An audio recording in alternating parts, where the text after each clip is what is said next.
Hello, Fermented Folks. We have P. Jelly Clark. All Makatsu. We have Travis Baldry. Today we have a really special guest, Leopoldo Gout. Are you reeling it in and defending clowns? I am. Earth doesn't even exist in Battlestar Galactica. This show gives me heartburn. I was like, I loves it, I hate it. It's called All Fluff. Oh! If you didn't know how I actually feel about The Mandalorian, Don't worry, this is it right here.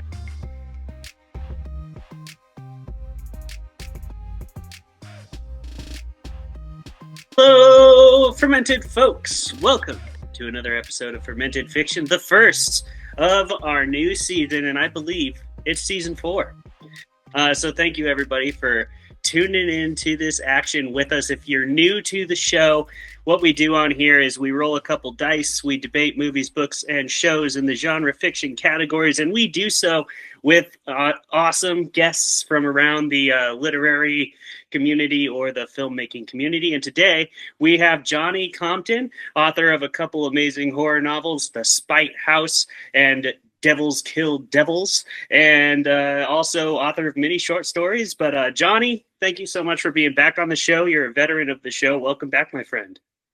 Thank you for having me. It's a pleasure to be back. I remember discussing A Quiet Place day 1 last time I was on here. So yeah, I'm looking forward to this one.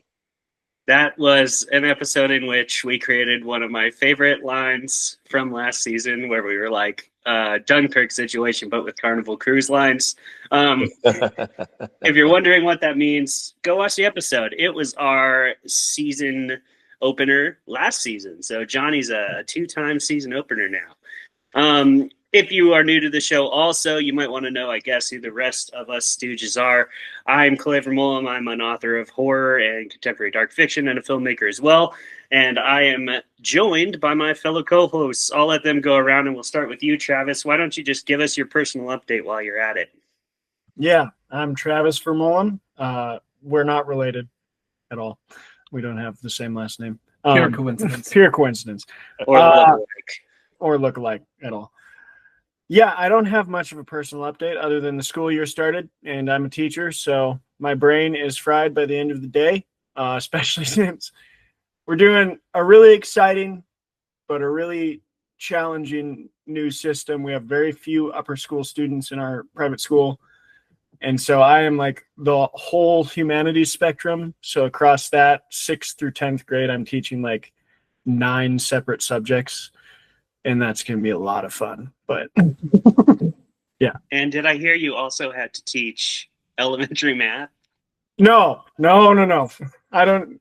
I was asked if I would, if it became an emergency, and it didn't, luckily. So I don't have to teach elementary math. Just philosophy for 3 grades, logic for 2 grades, history for 3 grades, and theology for 3 grades. So not that bad. You dodged a pint-sized bullet there, my man. Okay, Jeremy, since you're in the same room, what are you up to, and who the hell are you? Well, you see, hi everybody. I'm Jeremy Hudson, a harmless weirdo.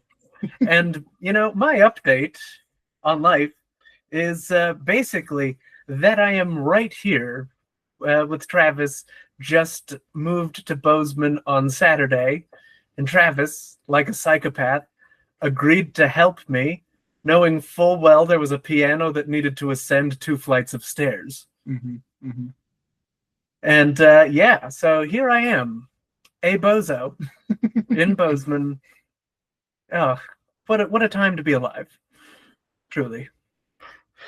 Congrats on the successful move, and Travis, way to take co-hosting just to a whole new level. My man. It's crazy, man. I had to recruit 2 local friends to help with that piano because it was a beast, but we got it. I offered to bribe him, but the only thing he potentially wanted in return was for me to take back some of the many bad things I've said about Lord of the Rings, which simply isn't gonna happen. You didn't agree. It's not gonna. I'm a scoundrel, but an honest one. So, what you gonna do? Yeah, that's a very Han Solo of you. Colin, who are you, and what you up to, buddy?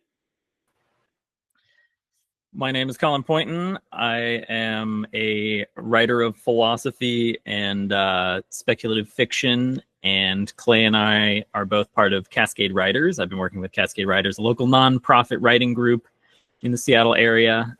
Been working with them for like 10 years. And my update is, Johnny probably doesn't know. July, I just decided to completely upend my life as hardcore as possible, which meant having a baby, a son, and finishing my last class for my radiology degree, and then taking the registry exam, national exam for that, and passing that. And then actually right now, I got several interviews lined up for my first X-ray jobs at local hospitals and clinics and such. So I'm relieved. I applied to some before I finished my program, and it was just like crickets. I feel like it kind of is reminiscent of rejections that are just not even replies from publishers, right? But yeah, so things have turned around. Things are looking good, and still getting some sleep with a newborn. It's pretty good. We've moved from preemie size nipples and diapers to size 1. Really, that's the biggest event this past 3 weeks. Milestones, man. You got to count your victories wherever they are. It's Absolutely. insane how fast. You have a couple kids, don't you, Johnny? All in the much older range. So the years of newborns and such have passed me by, some time ago. I'm an old man. My coworker, the math and science teacher, just had a baby, and it's just crazy how he left for the summer and comes back after 3 months, and I'm like, Arthur's like, holy crap, they grow fast. He's just a new human already. Start running into him. I've got a lot of younger nephews and such, and it's like I just saw you at whatever event we were doing, 4th of July. Then it's like Labor Day, you see them again. They got a whole new vocabulary, and the lies you were able to tell them before, they're like, no, I've caught up to that now. This isn't the right controller when we're all trying to play PlayStation. It's like, no, you can just play with this one. It's like, this isn't controlling anything. I'm not an idiot. I'm growing up with technology that you didn't even have, old man. You're not fooling me. I know this guy isn't being controlled by the D-pad here. Give me the real controller. And then by Christmas, they're just absolutely smoking you in Smash Bros. Or whatever you're playing. Yeah, it's inevitable. I remember being a much, younger version of myself, but still back when arcades were a thing. And the first time I went to still going to arcades, and there's some kid way younger than me knows all the Mortal Kombat moves. I'm like, I think I've got one guy kind of mastered, and you're killing me with Kano or somebody who's not even supposed to be good. I'm like, damn, did everything, ripped my heart out with the fatality and everything, huh? You're 9 years old. You can barely see above the controls of the console, it feels like, and you just slaughtered me. I'm gonna go home and rethink what is important to me in my life. Not that you're still bitter about it. No, not that I still can't remember that blonde-headed bastard wanting to tell him to go, go take a hike, go play some TMNT and something collaborative where I could then join you and we could be on the same team, and then you could bail me out and save some of my quarters, as opposed to destroying me and making me waste money here. The conundrum. It's always going to catch up with you eventually. But hey, now speaking of catching up to things, Johnny, we've kind of caught up to you on these personal updates and these intros here. Why don't you tell the fine people of the Fermented universe who you are, what you do, and what you got cooking up right now in the literary realm? Sure. As Clay mentioned, thankfully earlier, and I'm grateful for the introduction, I've got 2 novels currently already out, Spite House and Devils Kill Devils. Devils Kill Devils, my second book, is actually coming out in paperback in about a week. So if anybody, the price of a hardcover is a little too rich for your blood, totally understand that. Try it out in paperback. And then I have a short story collection coming out in December titled Midnight Somewhere. And then my third novel, titled Dead First, is coming out in February of 2026. So a lot going on with me on the writing front here. Is that collection the one you've been editing for a while, or is this your stuff? All your stuff? This is all my stuff. So the one I've been editing also for a while. I'm trying threw my hand in the my hat into the editing ring, and I'm editing an anthology titled "Where Devils Stand" that has some awesome people involved. Stories from Tananarive Dew, Aaron Adams, Clay McLeod Chapman, Nat Cassidy, Cynthia Pelayo. I could go on.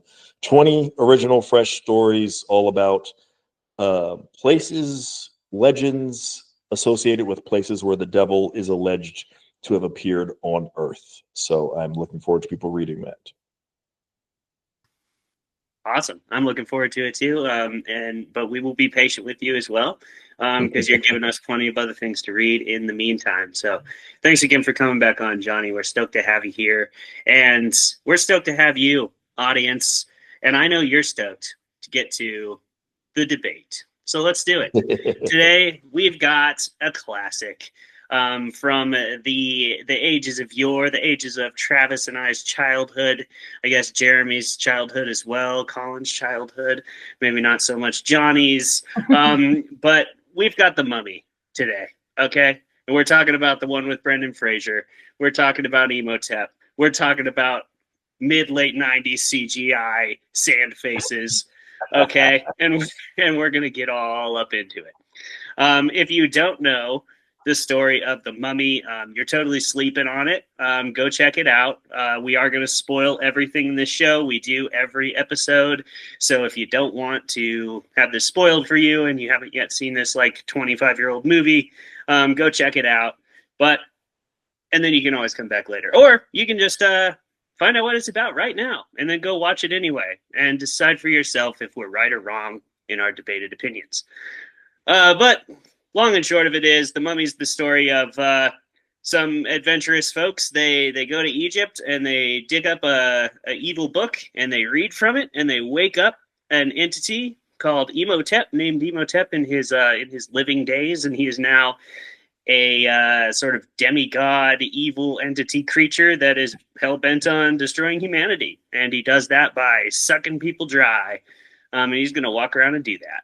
And resurrecting his old flame.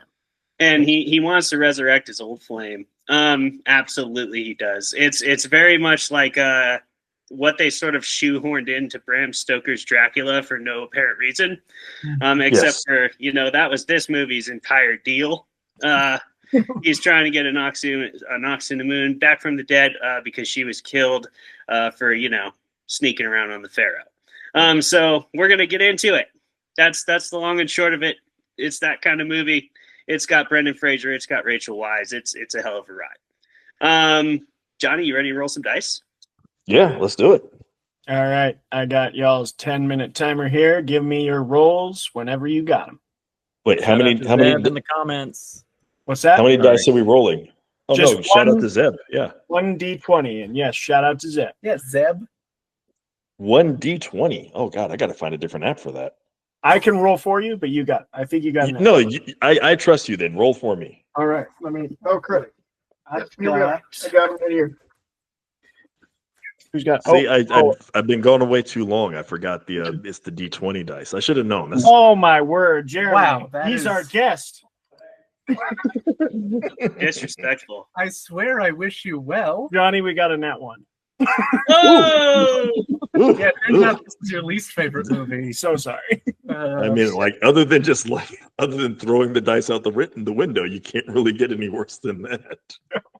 Wait, I'm sure you beat a nat one. I did. It was a bad roll. It was a 10, but that's 9 more than a nat 1. So yeah. Well, because the dice gods didn't favor Jeremy and I, Johnny, you've got to argue against the movie, which means you'll go second. I will have 10-minute timer going. Clayton's going to start us off, and remember, it is 10 minutes for both of you. No need to filibuster. So here we go. Clayton, are you ready? Yep. Johnny, are you ready? Ready. 3, 2, 1, debate. Alrighty. Well, not only do I have all the horses, but I am on the right motherfucking side of the river right now because I love this movie. This is one of my favorite movies from childhood. This is a movie I've seen so many times that I didn't even do my usual due diligence of going back and rewatching it and taking it meticulous notes because I've watched this movie, I don't know how many times, a million times. And I love everything about this movie. I can understand there's plenty of reasons that you could kind of crap on it for being a basic adventure film and kind of following all the save the cat plot beats and whatever you want to say. But at the end of the day, this is a perfect adventure movie. It's also a great horror movie with kind of that horror adventure combo that I'm a really big fan of. It's one of those movies that's digestible for everybody. It's a lot of fun. It's really fast paced. It's action packed. And it also has some genuinely creepy horror movie moments that, like, for a kid that was always a spooky kid, always a fan of creepy stuff, this not only like satisfied my like urge for faster pace, more action packed stuff when I was younger, but it also helped get me into horror. And I think it's a pretty big part of why I'm such a horror freak today. It was such a good monster movie. Especially when you take the one, like, okay, if I'm holding it against other monster movies of my childhood, there was a lot of them that did fall pretty short of the mark when you go back and rewatch for watchability, such as Van Helsing, for example, which is your werewolf, your Frankenstein's monster, your Dracula. But the one classic monster movie monster that they, like, I think improved upon in the 90s, and that is a rare thing to say, is The Mummy. Imhotep is a fantastic movie monster. He's a great villain. He's got a solid like foundation, but it's not like they're trying overly hard to justify his actions or to like glorify him as a person. I think they do just enough to make him feel like a human monster. And then they go ahead and make him full monster mode as well. And then you have Brendan Fraser, just Brendan in all the Frasers, being an awesome action hero, being a great protagonist. You have Rachel Weisz kicking absolute ass like she always does. I mean, if you're not a fan of Evelyn, then I don't know like what woman in cinema you're a fan of, but Evelyn is an awesome character. You got Benny for your nice comedic relief. You got the most stereotypical portrayal of Americans of all time, and it's a lot of fun. We've got 6-shooters, cowboy hats. We've got drinking bourbon twice, bourbon with a shot of bourbon and a chaser of bourbon. And we got just a romping good time. We got the Book of the Dead. We got some nice, Indiana Jones style archaeology going on. We got CGI. That wasn't actually as bad as a lot of the CGI in the era. Now, I understand it's not perfect, but for its time, when you saw that sand face, you got to admit that was pretty fucking cool. Also, this is the best ride at Universal Studios, and I will die on that hill. I read this when I went there. I rode this ride just like 10 times because I tried the other rides, and I was like, this is the best ride, and all the other rides can eat shit. Johnny, go ahead. Wow, it didn't even need the 10 minutes really fully. You just felt that confident. Well, I've got a connection with this movie as well. I'm a little older with you guys, but I remember going on a date during this film, a double date, as a matter of fact, and there was a scene in the desert, and I was wondering, what is this weird sound effect happening? It seems like there's pellets or something, but I can't tell what's going on. Well, the sound effect I was hearing was not something generated from the film. It was non-diegetic. It wasn't even part of the theatrical experience. A hailstorm in San Antonio had brewed up out of nowhere and was smashing cars outside. And when I went outside, my back windshield was just shattered, and I had to drive my date home with this shattered back window. And yes, I will always associate that memory with The Mummy. And I remember being mad in the car and my date being like, "Are you mad at me?" And that made me not quite mad at her, but I wanted to be like, I'm obviously not mad at you. Why would I be mad at you? I'm mad because I don't have a back windshield right now. What else is there to be mad about? And unless you are secretly a goddess of thunderstorms and hail, why would I be mad at you? And if you are, in fact, that, I still wouldn't be mad at you because you could probably just hailstorm me to death right now if I indicated that. So maybe that will account for some of my bias against this movie, this personal reason. But this is not even a mummy movie. What are we even talking about? The mummy itself is not present. Mummies are wrapped, are they not? How long does Imhotep spend being wrapped and showcasing the classic mummy figure? If you want to make a movie that's not really the mummy and call it, I don't know, the Pharaoh's cuckold, which is what he is, like, right? Then call it that. I mean, I think the Pharaoh's the cuck, but oh yeah, the Pharaoh's the cuck. That's right. So the man who cucked the Pharaoh. If you want to name it that, then call it that. If that's what your movie is going to be about, then by all means name it that. Otherwise, don't call it The Mummy, because it's clearly not a mummy movie. You know it's a mummy? Remember The Mummy? This might be predating you guys, but there was a mummy figure, a mummy character in the classic film The Monster Squad. That was a freaking mummy. And the problem, of course, illustrated in that film with mummies is that they're basically just wrapped up in a bunch of cloth and can be easily unraveled and destroyed even by a bunch of preteens. But even going back further, you have the Hammer horror mummy with Christopher Lee. Actual mummy figure. You have the Universal Pictures mummy. Actual mummies in that film. But that's not even the biggest sin of this movie. The biggest sin of this movie is that it gave Stephen Sommers kind of a blank check to do what he wanted to do. And what he did with The Mummy. First, he made Deep Rising right before The Mummy. I actually don't hate Deep Rising. Deep Rising is actually a reasonably entertaining film. But that didn't really do anything major at the box office. The Mummy made money. Then we got The Mummy Returns, immediate diminishing returns. He helped write and produce The Scorpion King, because The Mummy Returns introduced The Scorpion King. And Clay, you were right. The mummy itself, the CGI, I would be out of my mind if I were to say that CGI is like truly bad. By 90s standards, even at the time, that was impressive. And it still kind of holds up pretty well. You know what CGI doesn't hold up? The Mummy Returns. When The Rock shows up as the Scorpion King, as this ridiculous, absurd, laughable monstrosity of a half scorpion, half man with this the scorpion centaur and with the Rock's face and a little braid or something in the back. Looks absurd. Then they made a movie about the Scorpion King, despite the fact that he's the villain, clearly the ultimate villain of The Mummy Returns, this freaking I bought Goro on Wish looking ass villain is like the new villain in The Mummy Returns. They make him the hero of the Scorpion King because it's the earliest sign that you have to appease The Rock's ego. I'll be in your damn movie, but I need to have my own version of this where I'm the hero, similar to the Black Adam story. Later, even worse, you mentioned it, Clay. Van Helsing, another Stephen Sommers movie, which is basically like he thought he had the formula. I can do the mummy thing, and I can do this other Universal Studios kind of revisionist remake version of this updated version of this. I'm going to make Van Helsing. I'm going to use Hugh Jackman. We're going to bring him into the modern era, and he's going to be an action hero, and he's going to have dual-wielding weapons, and he's going to be handsome, and he's damn near swashbuckling, and it's an absolute atrocity of a film. Van Helsing is horrible. Also, this is the same guy that made G.I. Joe: The Rise of Cobra. So I think we see here, based on the track record, I don't know if this, maybe, you know, if you like The Mummy, you think this guy had one good movie in him and he cashed all his chips in on this one good movie. I think the track record might indicate that, you know, respect to Stephen Sommers, he's done a lot in this industry. So he's done more than I have in this industry. So that's wonderful for him.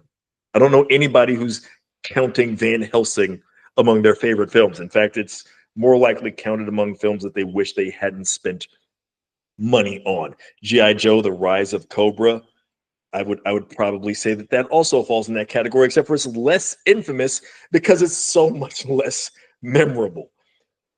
I just want to also shout out that you mentioned Evelyn, who doesn't like Evelyn. You know who doesn't like Evelyn? Anybody who realizes that she's the cause of the entire calamity of the film. They tell her, don't read from the damn Book of the Dead. She reads from it. Somebody has to run out and say, don't read from the book. It's too late. She gets no moment where she like even introspectively says like, Maybe I shouldn't have done look, that. if that guy wasn't such a douche, maybe they would have listened to him, you know? But, like, you can't just expect to be that guy and have anybody take you seriously. Shut up. Shut up, everybody. Shut up. Ooh. That is debate over. Good. We Good did it. match. Good match. Woo! So much to comment on. Quality. That one. I love it. Quality you can see. I love that. I'm just going to say right away, Johnny, I love that your mummy critique halfway through became a Van Helsing bash, and I love that. Absolutely. I got to get my shots off where I can, you know. Not the first time we brought up Van Helsing. Yeah. Well, we are now going to do our drink of the week. Used to be beer of the week, but we've been switching it up, and we switched it up for a pretty good reason. More recently, because we have a sponsor, and I'm going to pass it right to you, Jeremy, because I see that you have our sponsor in your whiskey. Well, you see, we have been sent some whiskey sticks from the Naughty Boys of the Rockies, coming soon when my dad figures out how to set up an online store. Soon, I hope. But maybe never. I don't know. But yes, we have some of his whiskey sticks in our very own whiskey here right now. I have been drinking so far this episode this Ben Holiday soft red wheat, bottled in bond. Great, because you know what you need? You need a glass of bourbon with a shot of bourbon and a chaser of bourbon. A bourbon chaser. Yeah, you need that. You need that. You'll need that. And I am drinking one of the whiskey sticks in this bottle of Now, Black Travis, Velvet. I'm going to stop you right there. I'm going to stop you right there because that's not what you're drinking. Oh, I'm drinking something else. Yes, you are drinking something But else. I already had some sips of the Black Velvet, and the whiskey stick works, Oh, damn people. that. While he grabs the other drink, Colin, what do you have in your drink repertoire? Well, back in the day, Clay used to frequent a place called Special Brews, which we still highly recommend. It's where you can get amazing beers fitting for the mummy. In this particular case, we have Carriage of the Spirits. Nice it's one. hard for me to read backwards on my camera here. But this is by Holy Mountain Brewing, which is a Seattle brewing company. And sometimes you just, when you drink enough craft beer, you're like, anything from this brewer is good. And Holy Mountain is one of them. It's like anything that they make is good. Their, art is badass. And this one is an Italian style Pilsner. And it is great. Awesome. Oh, yeah. Jeremy did pass me for thanks for helping him move, I think. Yep. Nice bottle of Japanese whiskey, which is my favorite. If you haven't had Japanese whiskey, try Japanese whiskey. Clay, what do you got today? Well, I'm back home for harvest, so I'm drinking what was in the fridge. I started off my night with a tasty Heineken, one of my go-tos. Cupping, not exactly the mecca of craft brews. So I just go to Town Pump and get what I can. I wanted to get something I'd never heard of for the show. I figured this was fitting, seeing as how it's a relatively golden road to Hamunaptra.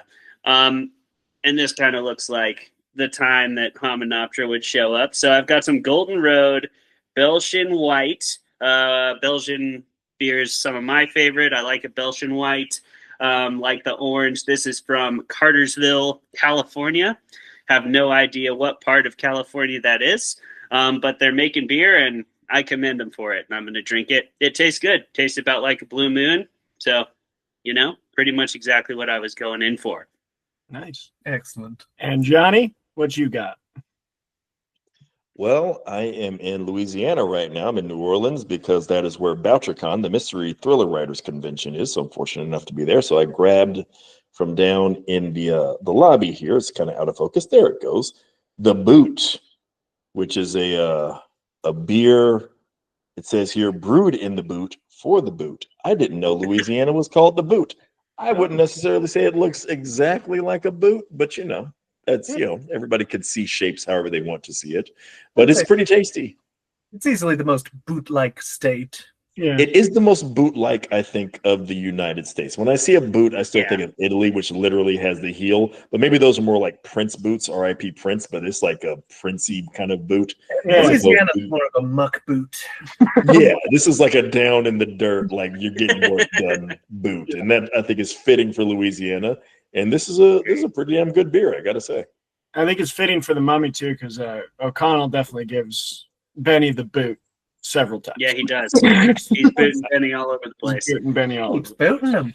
I would say too, Louisiana looks like a boot if an alligator got a hold of it, just Yeah. thrashed it around a little bit, Yeah. which is also it's like fitting. if that was your boot, yeah, you got a story about what the You hell need a happened new to that boot. You have Yeah. a story behind that boot.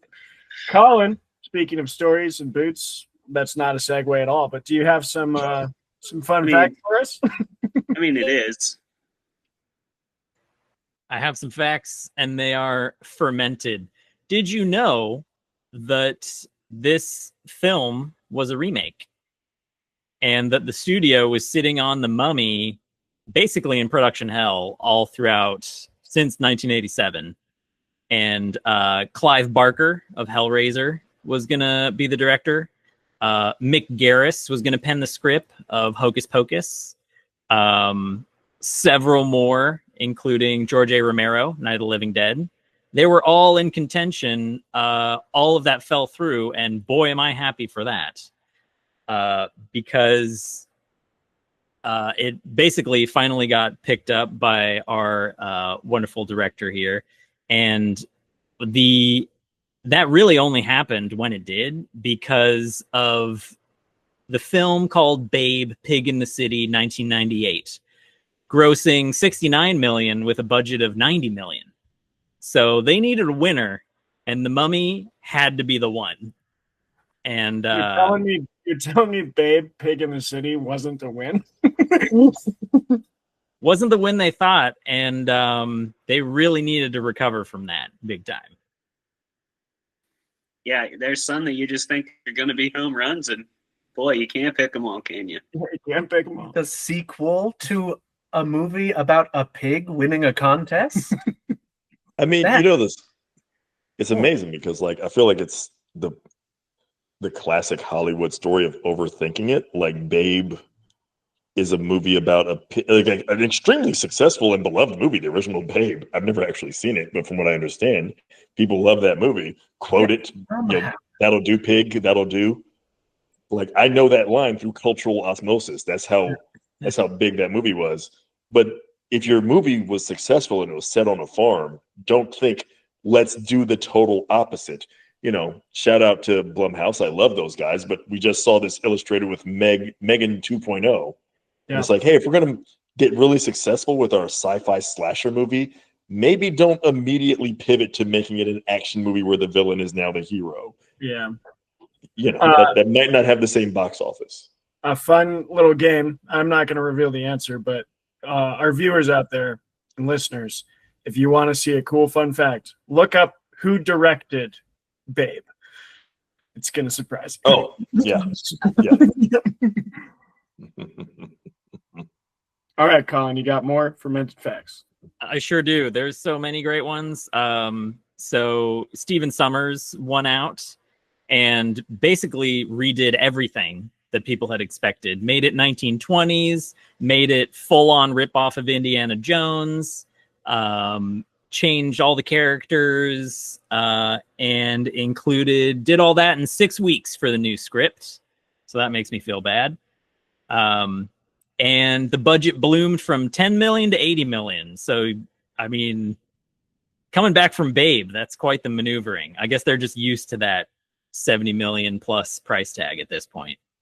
Brendan Fraser didn't know if he was making a horror film or a comedy film, and a lot of the studio didn't know either, and were really upset that they took him off of Brendan Fraser had just become popular with George in the Jungle, and then they were like, this is our action hero star for our Indiana Jones competition. So everyone was completely confused, and it sounds like Stephen Sommers kind of knew that and went for it. And ultimately, a bunch of crazy stuff happened on set. They couldn't film in Egypt because it was too politically unstable. A lot of it was filmed in Morocco and the Sahara. And actually, related to that horror point, I feel like it kind of brings to mind Alien, which is like one of the best horror films of all time and one of the best sci-fi films of all time, and probably other stuff too. And The Mummy, similarly, like they didn't want it to be gory, which is weird because after watching it a bunch of times, like we all have, you figure, wasn't that gory as hell? I remember being like completely spooked as a kid. I didn't want to do anything with those weird ass like bugs, you know, and his face is all gooby. But apparently they did tons of tests and like figured out exactly where the line was, basically for everything. Like, where is it PG-13? Where is it going to be R? What's gory? And they had multiple revisions over and over again to like get the perfect, you know, it's funny, but it's not too scary. It's gross, but it's not gory, and all of the above. Nice. That's a good point, because it was totally a movie you could take your kids to, and everybody in the family could enjoy it, you know, which is just like, that's box office gold right there. Yeah, that's another thing. Like, I remember that this film was so scary because it came out when I was quite young, and but then it gets replayed all the time on TV, and I am really curious, thinking back, like what they changed between the theatrical and the TV versions, because I know they change stuff. They always do. And so I am really curious about that. I would love to look into it more. Yeah. Any other fermented facts from anybody? I have a couple, but I'll go last. Also, a small correction on my part. The funny director fact is for Babe Pig in the City. It's not for Babe. Yep. So Babe 2, the director of Babe 2 will blow your mind. It will fully change your view on life, probably. But as far as facts go, this is the film franchise that absolutely ruined Brendan Fraser's body in a lot of ways. I think at least partly because of how, like, during the scene where he was hanging, there was actually a horrible accident and he was hanging for real, at least partly during the filming of that scene.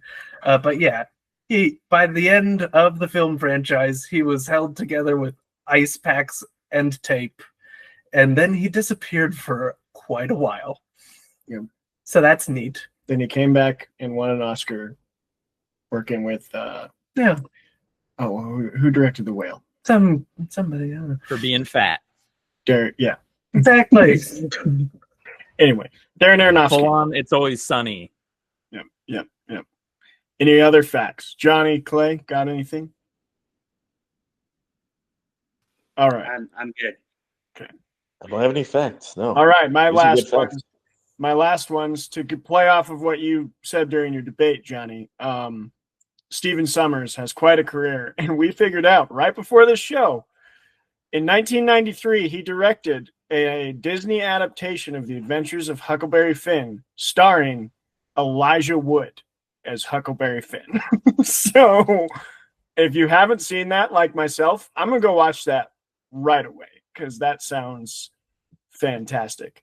Also, was this movie a success? We already had a little allusion to it with Johnny and with Colin's points, but to give you the numbers on the numbers, yes, this movie was a big box office success. So Universal was looking for a win to bring them out of the hole, and The Mummy delivered with its $80 million budget. It made around $425 million, 5.3 times its production budget, which is double the industry standard to be considered a success in the film industry. So well done, Mummy. Cheers, you've done it. Well done, Mummy. Well God bless you. And with all that, we're going to kick it over to Johnny. We got to know, did that hailstorm really ruin this movie for you, or were you lying? I was lying. As a matter of fact, if I recall correctly, I think the hailstorm didn't actually happen during The Mummy. It happened during when I was watching The Mummy Returns. But it was too good of a story. That movie was already ruined. Yeah, exactly. So but it was too good of a story to not use as my launch pad for my rant.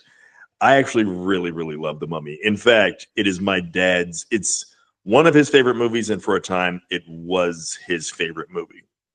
Like to the extent of every time we went over to the house to visit, if there was like an inch of like we're not sure what to watch, he'd be like, let's just watch The Mummy again. Like if we're like, yeah, what do we put on, like on the DVDs back then? And like anybody's hesitating, he's like, we could always just watch The Mummy. And nobody really objected because it is really fun. It's really quotable. Clay's start with the on the right side of the river, like versus like the horses. I could go to my parents' house right now, and if I just said that, like if I just started the first half of that, like looks like I've got all the horses, my parents would definitely finish like being on the wrong side of the river. They know all the quotes. I know a ton of the quotes. I remember seeing this, actually, my memory of seeing this in the theater, which was another double date situation, but I was there with one of my brothers. And the scene where I forget the name of the character, but Evelyn's, I think, is her brother, and the mob is coming toward him. Yes. And he has to fake the Emotep thing. That is one of the biggest laughs I've ever been part of in a theater. Like I saw, I'm old enough. I saw all the Jim Carrey movies in the theaters. I saw Wedding Crashers. I saw like a lot of legendary comedy films. I can't think of a bigger laugh in the theater than that moment. It is a perfect balance of it's comedic. It's a great gateway horror film. Colin mentioned it's not really gory. The word I would use, though, it's really grisly. It's like, it's not overtly like visually gory, but like you said, like there's like, oh, the beetle crawls out of Emotep's half like desiccated face and he bites onto it, right? And I remember even like I was probably like 19 or so, whatever it was when I first saw it. And like some of the scenes where I was just like, for a PG-13 movie, this is kind of messed up. Like the guy who's already blind and Benny's there and like introduces Emotep to him, and he's like, he wants to thank you for your eyes, but now he needs more. And the guy whimpering, and I was like, I feel bad for this dude. This sucks. This is like a really messed up kind of movie, which harkened back to when I was younger, and you'd show kids anything. Those still hit me hard. Those are Yeah. like scars that haven't gone away. I think there's something about, I've seen a lot of messed up horror movies, right? Like I know that like stuff is, people still push the envelope now and it's great, but I see sometimes people say edgy stuff. And I think, man, I remember watching like The Men Behind the Sun. And like, if anybody doesn't know what that is, I don't recommend that movie actually, or like the guinea pig films and all this stuff when it was like, they were getting really like crazy with movies. But the stuff that disturbs me is like, I still think about like the scene in Sleepy Hollow when the Headless Horseman cuts off the kid's head, because Sleepy Hollow is kind of a fun movie. And then it's like, oh shit, he's like walking out of the house. And you don't even see it, but you just know he like grabbed the kid and he's walking out of the house stuffing a head in the sack. And I was like, well, you didn't do it to the kid, right? It's like, yeah, you did. It's like the same thing with The Mummy. It's like the energy is like, well, they're not really going to have like this weird scarab beetle crawl under this guy's flesh, and then we don't really see it, but it gets all the way up to his skull and then burrows in, and that's where he's like gonna like go crazy because it's eating his brain. And then they show it, and it's like, but they show it, but just enough not showing it to make you feel like this is somehow more messed up because of the type of movie it's in, and I wasn't expecting this, and how little of it I saw.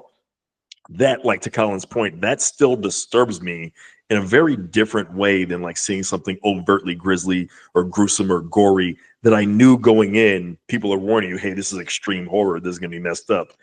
There's a difference between when you can brace yourself and it's like, oh, I'm gonna like actually surprise you with something more family friendly, with something that's still pretty disgusting in its own right. I actually really, really love this movie and cherish it and have a lot of great memories of it. But it was fun to take the opposite stance on it. I can tell audience right now we're gonna go over to Clay, but I can just tell you right now, Clayton wasn't lying. Clayton wasn't lying. But tell us what you think, Clay.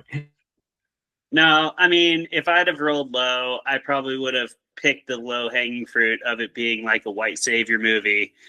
which you could totally make that argument. You can make the argument that the only like people that are local in the movie to Egypt are portrayed in a pretty like clownish fashion, a pretty like negative stereotypical fashion.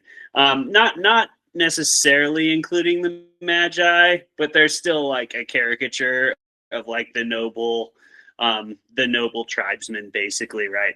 So you could pick that low-hanging fruit if you wanted to, but this is also like a 90s movie, and frankly, like this is far from the worst offender in that regard.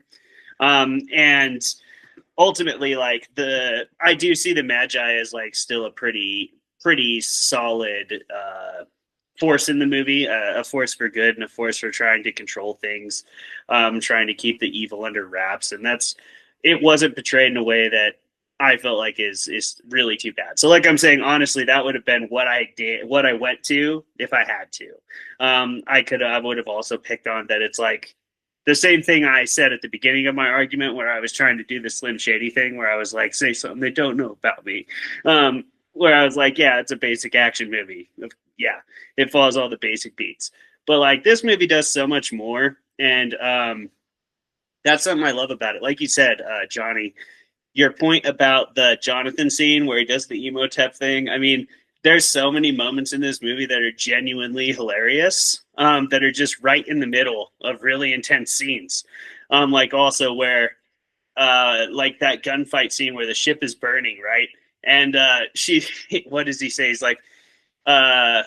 He's like, can you swim? And she's like, yeah, if the occasion calls for it. And he just hucks her in the river, you know? And like, there's so many great scenes in this movie. He definitely throws her in, like, oh yeah.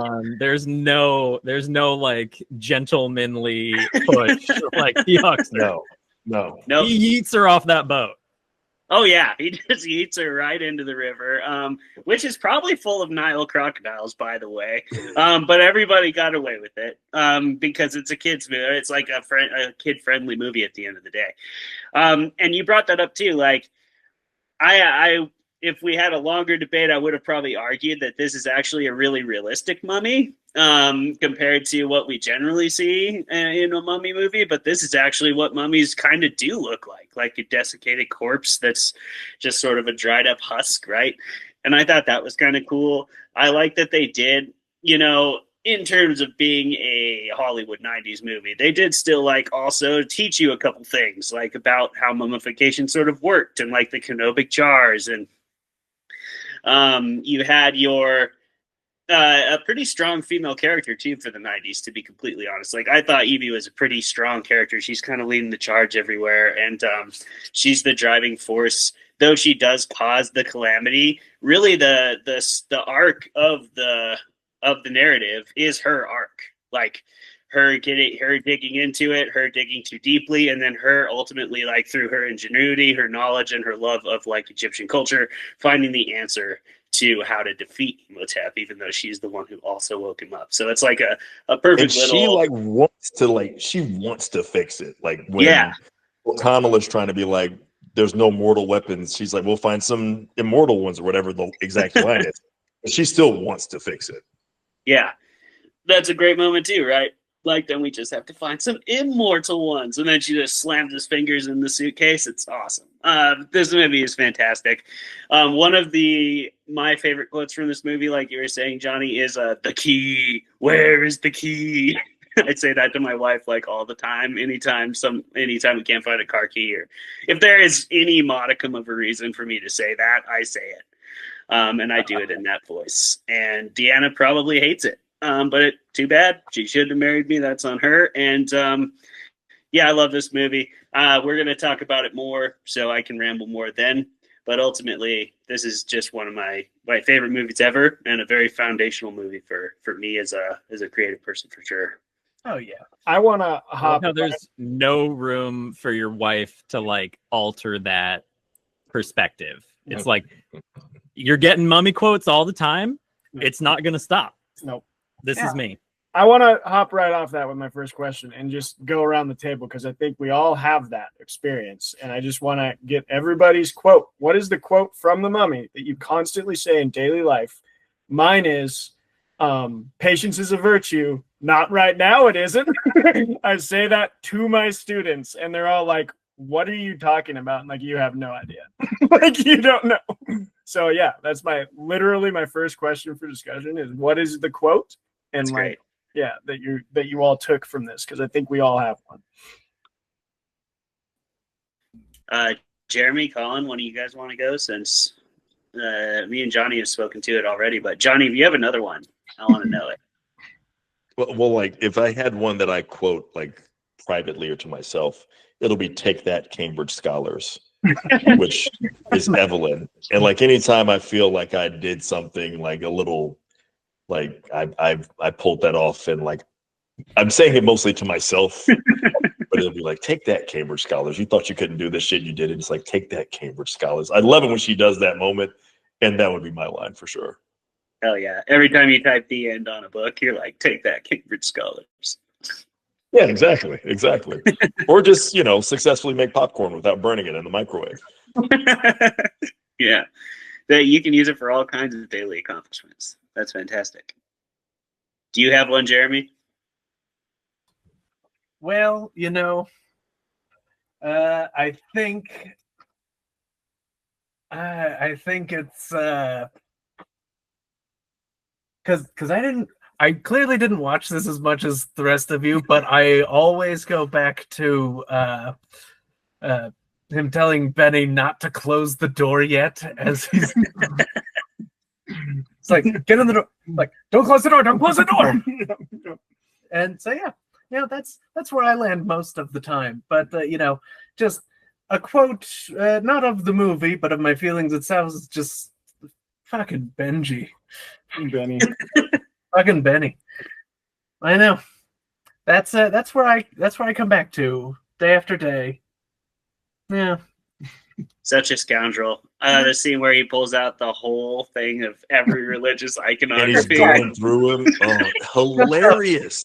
Beautiful. So hilarious. Prayer chain. Yeah. And then, like, kind of to Clay's point, like, this movie is smarter than it needs to be, because then he gets to, like, the Star of David, and that's what sets off Imhotep. And he's like, "You speak the language of the slaves." And it's like history there, but like smarter than it needs to be, and presuming the audience is going to know something about this, presuming that at minimum they've maybe seen 10 Commandments with Charlton Heston. It's like at minimum or something, but it's like it's more clever and more intelligent than a popcorn movie like that needs to be. It's one of those things that makes me think I wish we did make movies like this in this way still. Yeah. Without like a franchise. Nowadays, because they tried this with the when they redid The Mummy with Tom Cruise, they were trying to turn it into the whole universe. Yeah. And it's like, you don't have to have that in mind. Like, just make the movie with the movie itself in mind, and that will be fine. You don't have to think about, we're going to make the whole dark universe and connect all these stories somehow. Just make the fun movie. People will show up, I promise. Yeah, and then you can make the big universe. But Colin, do you have one that's consistent? And then Johnny set up a next. There's so many great ones that honestly I forgot. I know one. It's like dumb how often I think of the name Anoxinamoon. It's just a really banging name. It is. Like It is. any like a ship could in a sci-fi thing could be Anoxinamoon. It's such a great name. And then also, for literally no reason, in my head, there's just, you have like that earworm, like something lives rent free in your head. For me, it's Yella Yimshi. I don't know why. That's weird. I picture you saying that anytime you're like getting into your car and you're driving to work. Yeah, we got to go somewhere. Yella Yimshi. I will say there's one more like that for me too, and it's Glenlivet, 12 years old. And that's just because I love drinking Glenlivet 12 and I get it at the bar all the time. But every time I see Glenlivet on the shelf, if that's what they got, it's like an affordable, tasty whiskey. I get that and I'm like, Glenlivet, 12 years old. I just hear Johnny saying that in my head. Honestly, if I had gone to the liquor store today instead of yesterday, that's what I'd be drinking right now. I know. Pretty much every line Johnny has in this movie is a like perfect one-liner, and that is my second question for the writers, which you all are, is I think one thing this movie does maybe better than I've ever seen, like honestly thinking back, maybe possibly, is the cast of side characters are all tropey, yes, but like developed, funny, they serve their purpose, and they have a place in the movie. Like you take any one of them away and you're missing an element of the Mummy, I think. And I think that's a trick that's hard to pull off. And so I'd love to hear from all of you in the writing community, like writing side characters and doing it this well. So maybe speak to the praises of the Mummy if you agree with me, and also just to your own experience of like, seems like it's a hard thing to do to make a compelling side character that doesn't pull too much attention away from the mains, but is still very powerful. And we'll start with you, Johnny, and then I'd love to hear from the panel. I freaking love this question. I swear to God, just thinking about this earlier today because we flew into New Orleans, and on the flight, I was watching Godzilla -1. And that is another movie where the side characters are perfect. And like, I've watched that movie a ton. I love that movie to pieces. And Great. I was thinking like this time it really crystallized for me, like how much every side character gets an arc. You know, so much more serious movies, not heavy on the one-liners like the Mummy is, but it's like everybody gets an arc and a purpose. And it's like the kid who didn't go to war gets to have his moment. The neighbor lady who like starts off mad and she hits him the first time she sees him because he survived. Then the last time we see her, she hits him because he wanted to die and she doesn't want him to die. And it's like that got to come full circle. The Mummy, I mean, because like you have multiple show stealers in the Mummy from side characters, which is unreal.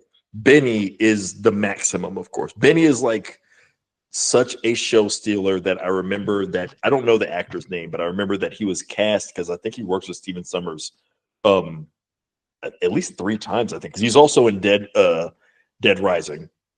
And then he shows up again in Van. He plays Igor in Van Helsing. Yeah, and he plays Igor in Van Helsing. And I remember thinking going into Van Helsing, like, this guy, I bet he's in, like, that was one of my biggest disappointments about Van Helsing was like, he doesn't even get like one good line. And he had like, it felt like 12. Like, again, like watching with my parents, I could like I don't know the exact line of it, but like when it looks like Imhotep has swallowed our heroes with the giant sandstorm. And then Benny says something to the effect later, like, I love what you did there, master, and like he does it in this like really weird, like kind of deadpan thing or whatever. It's hilarious, man. That is one of those tasks that's so daunting. I understand when writers just completely punt on it. When writers are just like, I'm going to have a character who's a side character and they're just basically going to be in service of the plot and I don't need to do too much with them. I think the bigger danger is making a side character do too much as opposed to too little, at least in my opinion. Like if somebody who's not supposed to be the star of the show does too little, but they serve a basic purpose, I get it. It's not the best, but I get it. When your side character is clearly somebody that the author fell in love with, the writer fell in love with, and they're not really that interesting though, that's the fucking worst. I can't think of a hard example right now, but if you gave me like a day, I could probably write a list of 100 times where it's like, clearly they thought they had something with this annoying sidekick character who's constantly making jokes. I feel like a lot of Marvel movies, the later Marvel stage movies, fell into this bad trap some of the time. Yeah. There's just a lot of 80s movies where it's like they thought this guy is going to be hilarious. We needed to cast a guy for this. It's like 1989 Batman, and it's like Richard. What's the guy's name? The comedian. I can't think of his name now. Oh, but he plays the reporter. Knox, I think, is the name. The reporter. And like they think it's going to be funny, but he's like not really doing anything. And it's like just get rid of this guy. What are we doing? You don't have to give him one-liners.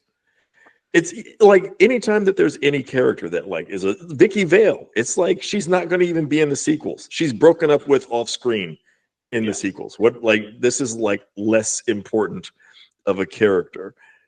And so it's so difficult to do. And it's one of those things that's a little bit, it's easy to become superfluous. So I understand why people avoid it. But if you can nail it, that is the shit, man. Like when you nail it. In this movie, The Mummy nails it. Jonathan's funny. Benny's funny. I know Clay mentioned like, you know, maybe some of the representation with the people that are supposed to be of the region isn't great, but like I can't think of the guy's name, but like the main magi. There's the main magi. The coolest looking guy is the guy who like the guy in all black with the black hair. That guy. That's the guy who's like that guy kicks ass. He's awesome. All ass all day. Dude, and then, he is like. I was just thinking the bourbon chaser guy. It still hurts. Like I've seen this movie like 1,000 times. Yeah, I've seen it 1,000 times. And when he dies, I'm still like, oh, man, bourbon chaser guy died. Damn, no. But he goes down fighting in the street. No, I'm the other guy. No, you're talking about Henderson or whatever. Henderson, but yeah. I like Dan. I was always a Dan fan, actually. You know, he wasn't a bad character. He just had just enough development, right? That you got a little bit of a connection to him. So it's crazy how they walk that balance, though. Like you had enough connection to that character who had just a few lines and really didn't like. Not a lot of screen time, but enough that it was like, yeah, you could kind of root for that guy. And when he goes down fighting in the street, you're actually like, it kind of tugs on the heartstrings there. I didn't mean to cut you off, Johnny. I'll go after you're finished though. Dude, I talk way too much. You go ahead. Cut me off. I wanted to say, to answer the question more directly, Travis, I think just like you were saying, yes, the side characters are kind of tropey. Yes, they're kind of these stereotypes, and we've talked on the show. I know we've talked on the show a lot of times about how a trope can do a lot of heavy lifting for you if utilized correctly. I think this movie is a really good example too of how using those, like, you know, for lack of a better term, basic or standard narrative beats and devices can also do a lot of heavy lifting for you and allow you to really immerse your audience and your readers in your characters, right? Like, that's why these characters work so well, because they aren't overdeveloped, like Johnny's saying. They're developed just enough that you get enough connection to them that they can serve their purpose to the narrative, and they can have an impact on you as an audience member, as a viewer, as a consumer, right? Like, yeah, the Americans are ridiculous. Like, at the end of the day, like when they're on the ship, they're just like, yeah, you know, they all got 6 shooters, and it's like, yeah, okay, we get it. But like, they were also like developed just enough, like, as the story progresses, and they do a good job, right? They kill the most sympathetic one, right? Like the guy with the glasses, he was the nicest. When you're in the camp, he was the one who was like, oh yeah, here, we'll share our tools. Why don't we all just get along? It was that guy. They kill him first. Then they kill the Egyptologist who no one gives a flying fuck about. And then you're like, okay, well, like, we got 2 left, and they were kind of like the gunslingers, like the ones that if you're a kid watching The Mummy, you're like, these guys are badass, right? Like, these guys are cool. These are the guys that I would want to be if I'm a kid. I want to give me my 6 shooters and let me, like, you know, defend my fellow crewmates and everything. And they also start to develop them and ratchet up that tension, as we see Imhotep can not only take like the scholars or the people with like who can't see if they lose their glasses, right? They're also going to take the badass gunfighters, right, and kill them as well. And so you've got these, like, that starts to ratchet up the tension. And it does it at the same time. They start to introduce, like, Imhotep's weaknesses, like he's afraid of cats. And, like, the 7 plagues are starting to happen. So I just think they do a really good job of employing those, like, again, like, for lack of a better term, basic or standard, like, narrative beats and narrative devices with these tropey characters. But that allows them to really build them out. And, like, we're not even talking about, like, Winston, right? I mean, like, Winston is a dog, and like he's just ready to die. He's just been like flying around in the desert getting drunk, and like that's how he goes out. He goes out like a soldier, like he always wanted to, and like that's just a tiny little micro arc that we have. Like Brendan Fraser knows this guy. He goes and looks him up. He's like literally walking through fountains all drunk, and it's just like hilarious moment, by the way. And then you have this little like entire character arc of Winston that like actually got me cared about. I don't know how they did that to me, but this movie was really good at balancing that because they didn't overdevelop their side characters. They used them for the narrative in their functional way, and they've still managed to focus on their main narrative arcs, which again I would argue was Evie's arc at the end of the day. The Winston thing is such a great point because that is like the kind of thing that a creative writing like class, if they saw that, they might be like, what is even this guy? He's like, he knows a random pilot who has a death wish and then he dies and yada. And it's like, but it works. And it's one of those nebulous things, you know, like we try to come up with a formula. The challenge of writing is trying to sometimes come up with a formula. This is what works. But obviously we know that's not a formula, because if it was a formula, a lot more people could do it successfully, right? Like a lot of people that I know can bake something if you just follow the recipe and instructions. Now, not everybody has the discipline to do it, but if you just follow the recipe, it's giving you the measurements. You can do it. We're all looking for that recipe. And yet then it's like moments like this with Winston. It's like the thing that separates somebody who can competently bake a cake versus the person who can like do it in a way that's like, what did you do to this? And they're like, I don't know, I do my own thing. Yeah. And it's like, damn, like, how'd you pull that off though? It's like, I just got it. I don't know what to tell you, man. Like my cakes are better than everybody else's. And sometimes it's just magical. It's like, sometimes it happens, and it happens, you know, it's hard to replicate. It's a happy mistake. One time in my life, there's a dish called butter chicken, Indian. Ooh, nice. Not like super chef or anything.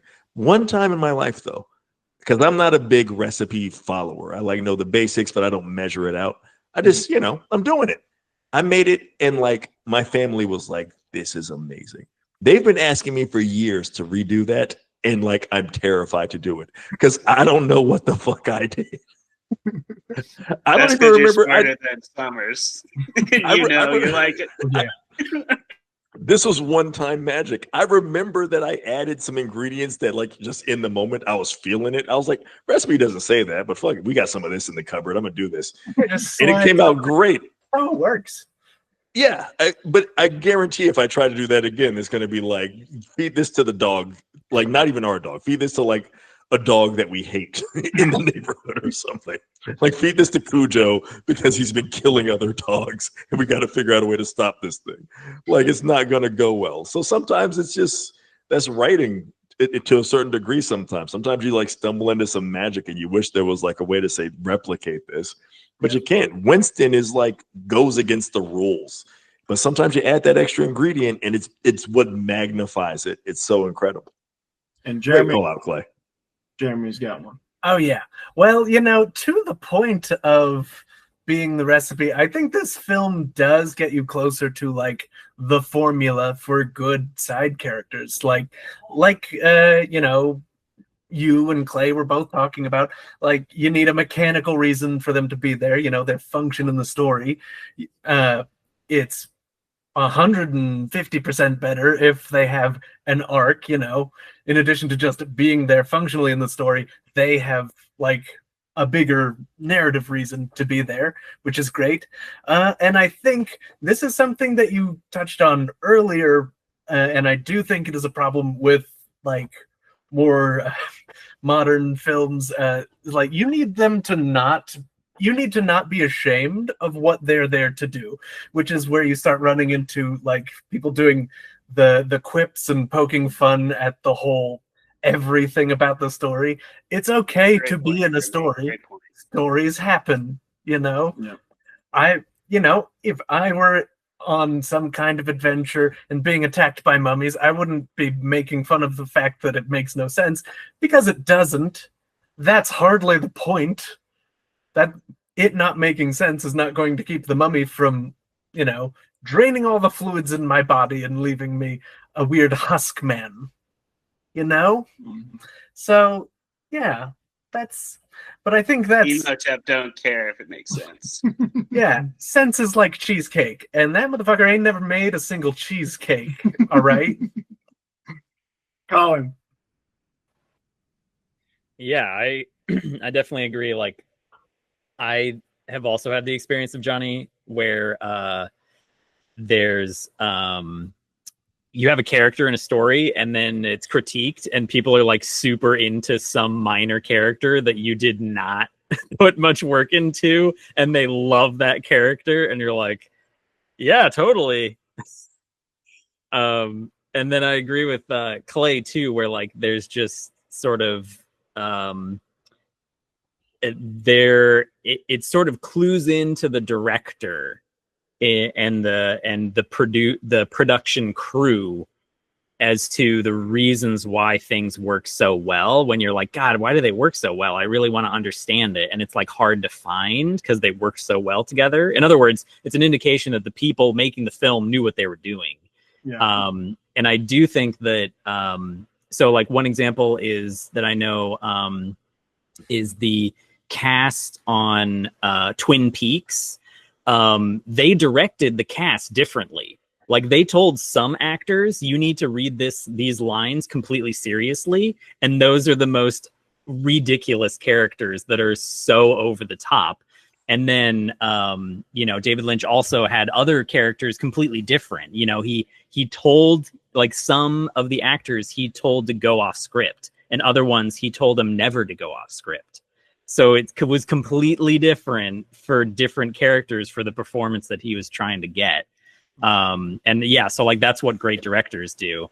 And I think the other thing too that's interesting that I'm looking at Travis, but really I was thinking of Jeremy on our call here, which is that like when in like Marvel films right now, I think there maybe is this problem where characters aren't all on the set, in this film, like pretty much all the characters are working together to stop the evil from happening, like the whole film. Like they're constantly together the whole time.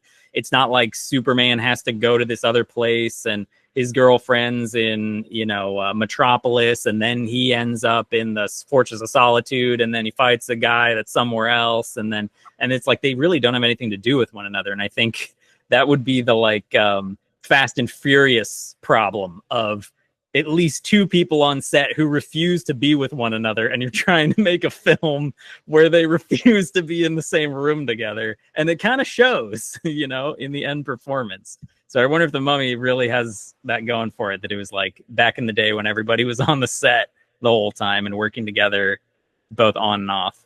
They just had a story come out too about Avengers Doomsday, where the guy that played Nightcrawler in the old X-Men movies, I forget his name, he's very famous. Clay, Ray Park? No. Or, wait, no. Clay watched him in a Macbeth, I think. David Tennant. No, what? Different guy. Anyway. Yeah, okay. Yeah, he like got interviewed and he wasn't like trashing the movie, but they asked him like, how's the experience on set? And he's like, I'm not around people. Like it's like a really kind of scary thing. People are getting pretty worried about the movie because he's like, yeah, I've basically just been in like a green screen box and like looking at statues for a job. And so that's this problem that I think you're talking about, Colin. But yeah, Clay. Oh, so Johnny, you unmuted, and then Clay. Oh no, go Clay. I don't know if you had something, man, but I do think that there's something incredibly valuable to, like you said, the idea of people being together on set, and also people just not being. Jeremy mentioned this, kind of like, what you are as a film, as a story, and not being embarrassed about it. The weirdest thing to me about some of the superhero movies is them being embarrassed to be superhero movies when superhero movies won. You've won. Lean further into what you are. And instead they were like, there's a sense to me of embarrassment. And that's why we have the quips. And like Jeremy said, like the quips are about the story. The funny lines in The Mummy are not at the expense of the story. They're in service to the story. It's literally we have all the horses, we're on the right side of the river. That's pertinent directly to the story. It's not some kind of like the equivalent, I feel like these days would be like the characters not yelling at each other, but somebody internally on their side being like, oh, well, we got the horses, but we're not on the right side of the river. And like some kind of internal thing to be like self-aware winking. But it's like, have people interact. And then that ties into Colin's point directly of you can't have people interact if they're not interacting. It ties to Travis's point. You can't have people interacting if they're not literally on the set. And if you're writing it in a way to where it's like, well, they don't even have to be on the set together. They don't have to see each other face to face or speak directly to one another.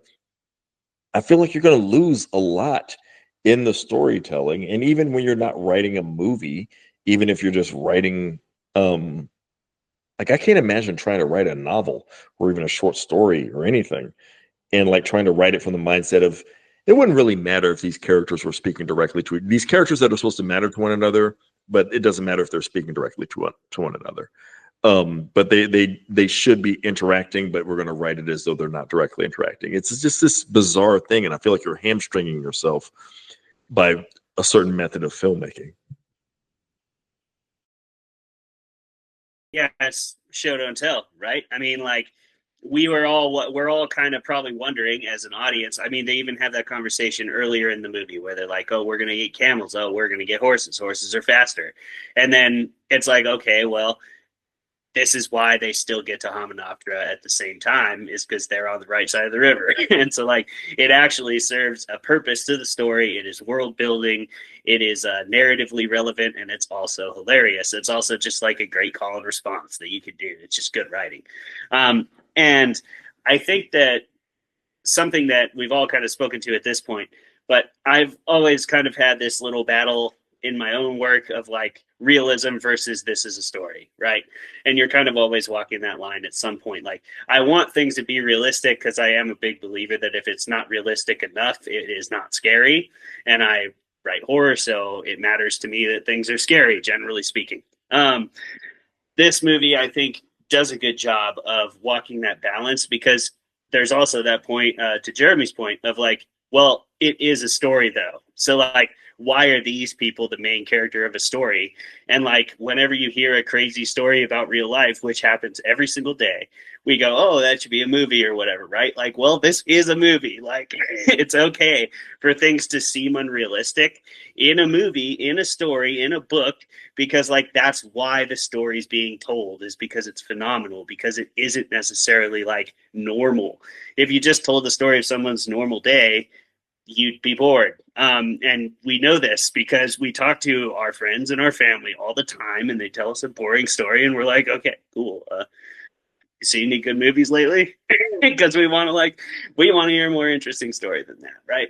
And so it's okay to like break some realism, break some rules, and tell a compelling story at the loss of some realism, as long as it's real enough that we can still buy it and believe it. And I think this movie does a good job of walking that line.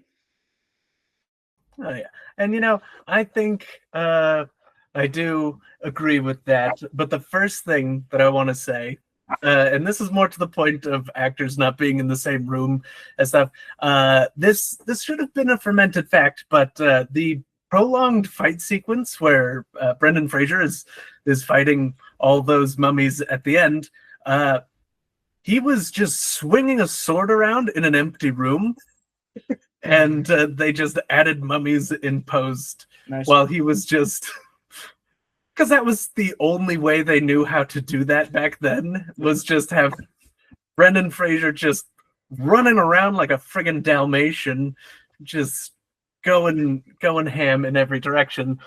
But just acting all three of his balls off. Yeah, every last one of those 3 balls we all know he has. Yes, but he's like on a real set though, right? He's on a real set. He's not like in a green screen.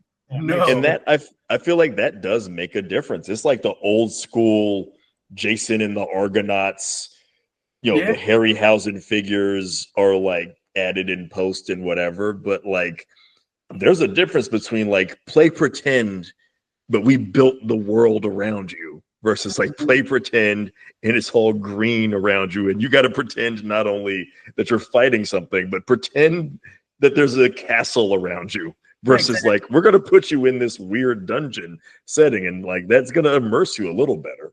Exactly. Act like you're 5 years old and you just found a really cool stick. It's going to be great. Mm-hmm. But, you know, then there's the realism thing and the fact that this movie has very little of it, but it still works really hard for the movie. You don't have to ask the question of why the ancient Egyptians thought that immortality with superpowers and invincibility was a curse and not just the dumbest idea. Maybe just kill him. If you don't like him, you can kill him. Yeah. You know? And then they go on and have a key for the box they put him in be the key for, I guess, everything else in the kingdom. Maybe just don't. Just the really important stuff. Maybe just don't put a door on the box. Maybe just seal that shit up if you don't want people to open it. Yeah. I'm just, you know. No, you have to make the key for the box the same key that brings the book that brings him back from the dead. That has to be the same key. As well as the book that, I guess, sends his soul to hell so you can stab him? Same key. Same key. You'll want that to just all be the same key. Listen, have you had, like, if they had a key for everything there, that'd be a big keychain. That'd be a lot. Okay, so Look, this is just the ancient. This is just the ancient Egyptian version of knowing you won't be able to remember multiple passwords. So you just have one password for everything, even though everything tells you not to do that. That's right. You know? Ancient Egypt is my dad. This is the people who buried the mummy, were janitors, and they were just like, we can't deal with this shit. Yeah, they were just kind of we have to make one fucking key. Exactly. If they didn't make it all the same key, they would have to have like 3 entire keys. But they're pretty anyway. big. Yeah, God, that's unwieldy. We can't all be Benny wearing 10 pounds of metal around our neck, okay? all the time. Not with that attitude. I mean, that poll, that kind of worked for him, honestly. Just pretend you're like all religions, and something will stick. But I had 2 questions that are plot hole related in this film, and I feel like our resident experts will be able to maybe answer them. One was like, what Imhotep likes Evelyn O'Connell because she looks like his ancient girlfriend, and he's like not fazed by the fact that there's been 5,000 years between them. I can't remember if there was a good reason why he gives a shit about a modern day woman thousands of years separated from his lady who like looks like her or is genetically like her, or like what? Like, it seems like there's not any reason for that. So that's a question. Second question is what the relationship was between Brendan Fraser and Rachel Weisz. They're both O'Connell. I can't remember if they were like exes or something.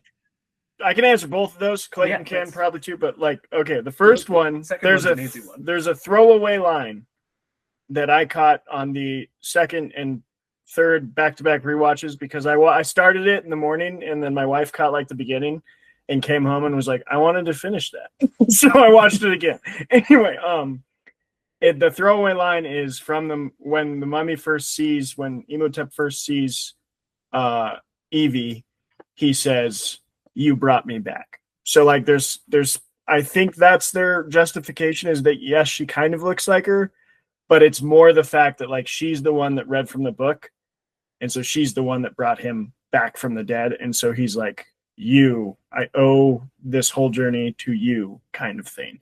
And the other part is I also feel like it's a classic case of just dude was in a sarcophagus for thousands of years, and like a good looking woman walks in and he's like, that'll do.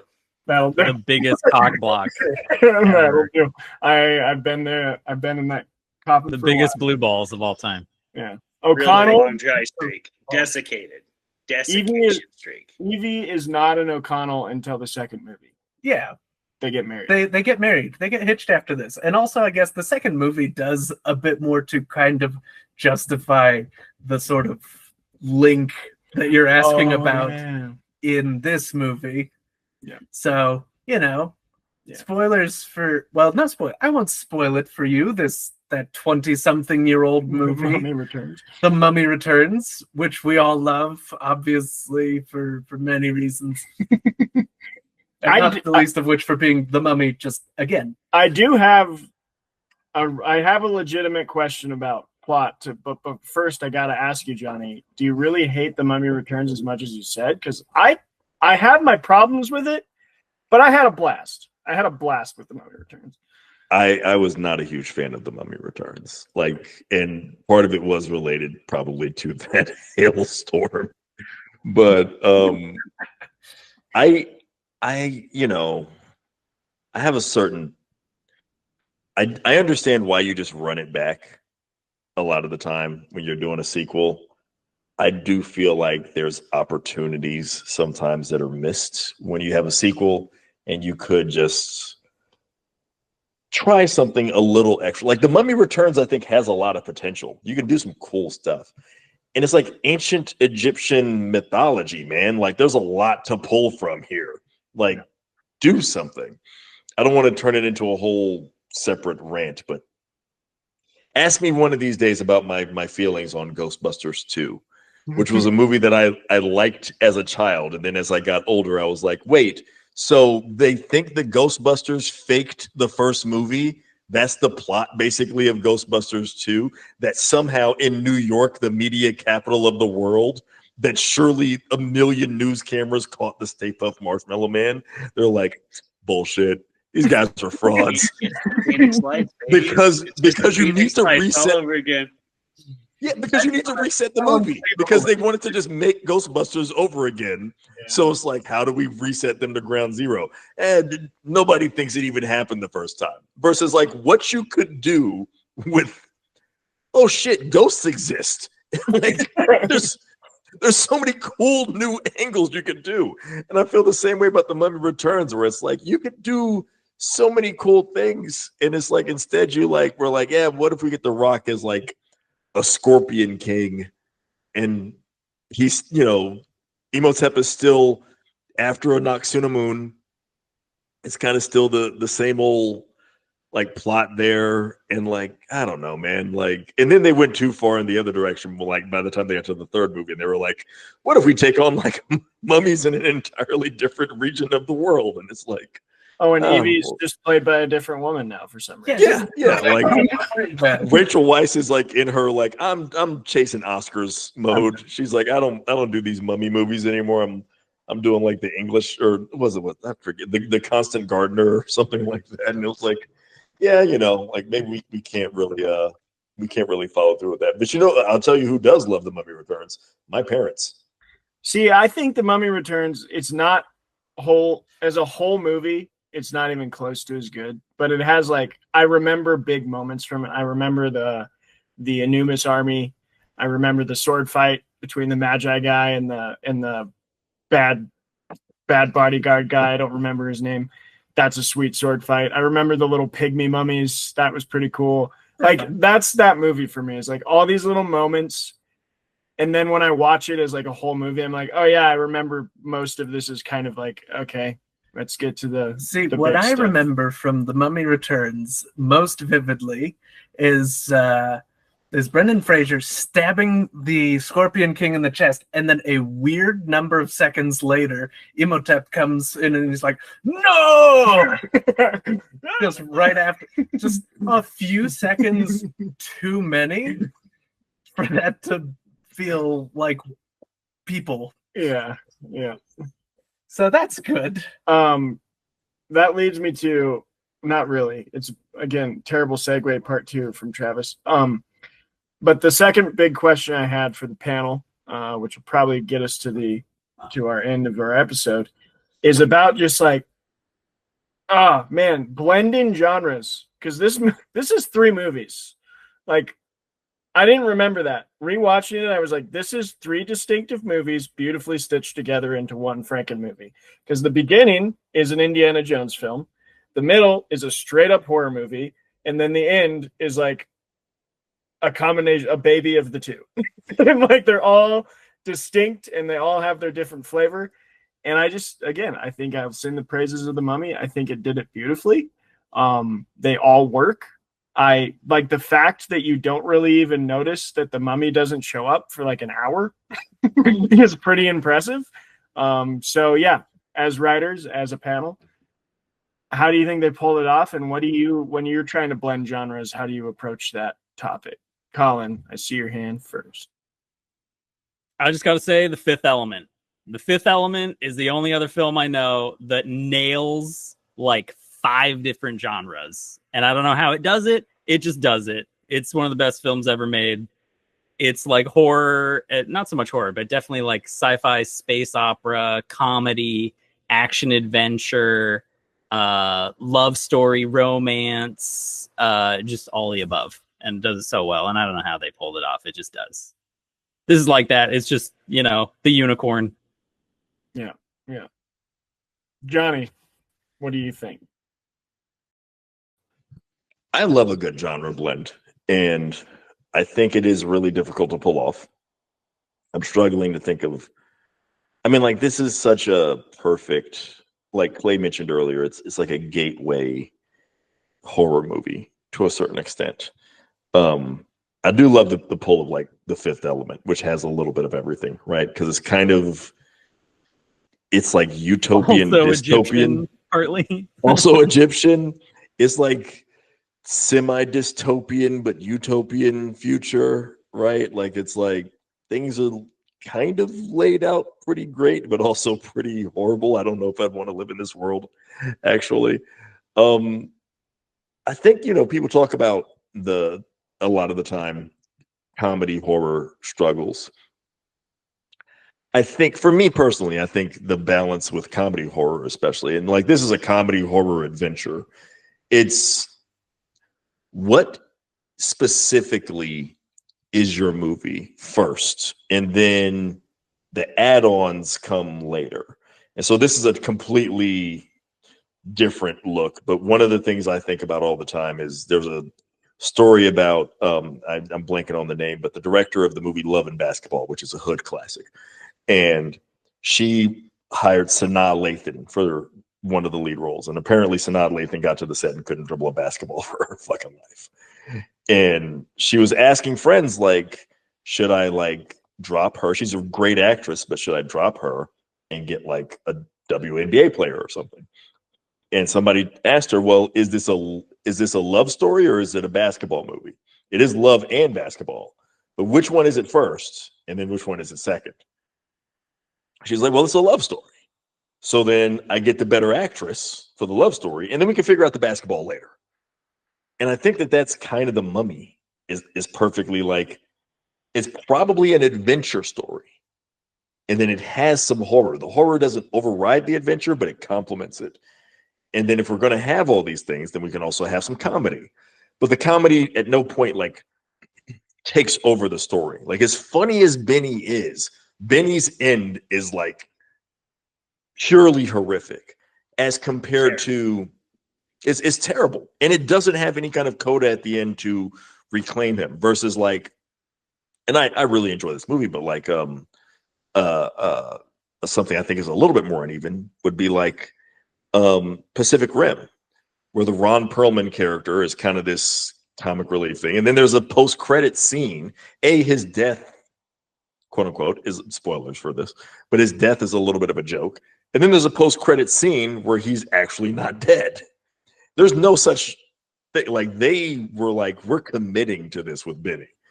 In a like lesser film, I think they would have said Benny's in the dark, the Beatles happen, and then like at some point later or something you find out, oh, he found a way to get out because people love Benny and we know people are going to love Benny. We gave him these funny lines. He's a cool, funny character or whatever.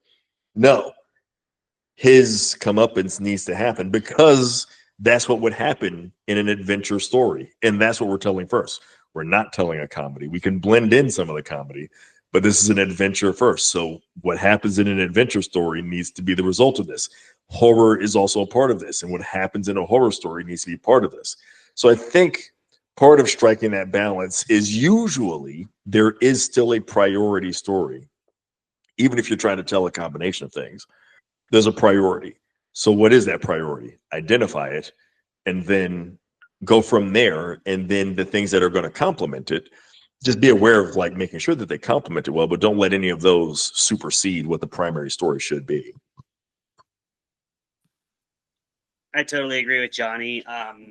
Though I think the primary element of a story doesn't really usually boil down to the genre. I think the genre is more window dressing. I think the genre is more establishes expectations, which is helpful for drawing an audience, and your audience will come in with those expectations, and then it's your job as the creator to deliver upon them to a certain extent, right? So we deliver upon in The Mummy really well those adventure elements, as well as the horror elements, as well as the comedy elements. That comes down to such a combination of just good filmmaking, good acting, good writing, and all that, right?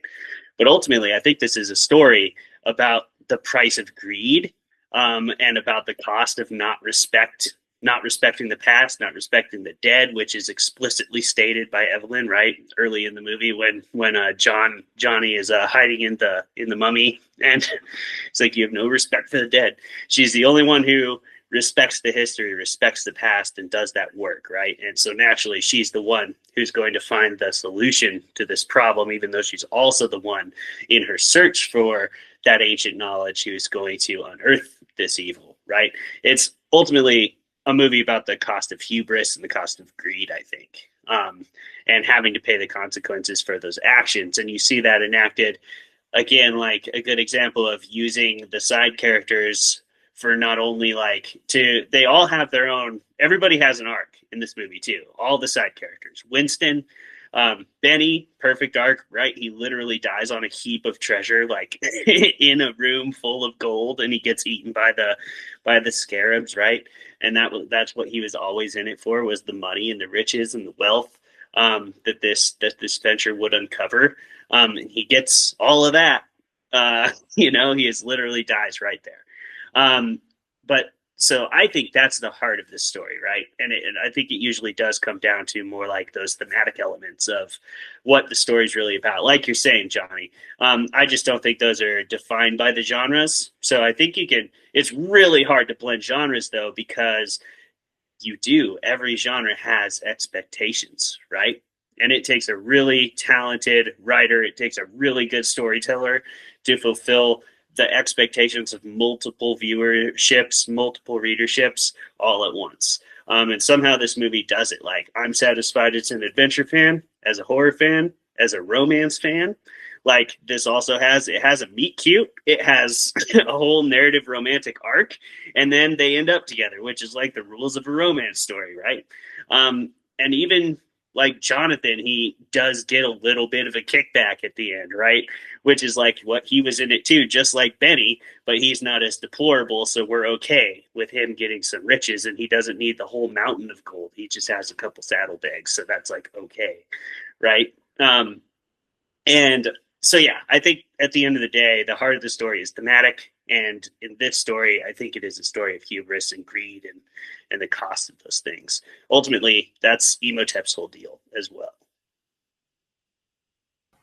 Yeah, I don't think I would disagree with any of you. I feel like the key with the whole blending genres, as far as I'm concerned, is to make everything that you're trying to blend just a part of the story's DNA. Yeah, like you see it pretty clearly with things like Edgar Wright and Douglas Adams, where like there's clearly comedy and there's clearly horror and sci-fi and and it has both of those things and they mesh very well. And in this, I think it does too, in like a very special way, because like in this, it seems like each character is in their own different genre of story, with a horror film just kind of happening around them. Like, Brendan Fraser just being a violent psychopath living his everyday life. Great. And then mummies happen. Rachel Weisz, obviously in an archaeological romantasy film. Yeah. And then, horror happens. And Benji just meeting a scoundrel's meeting a scoundrel's end, as you would. And her brother meeting a less bad scoundrel's fortuitous end. Yeah. And that's really good. I think it really excels in that.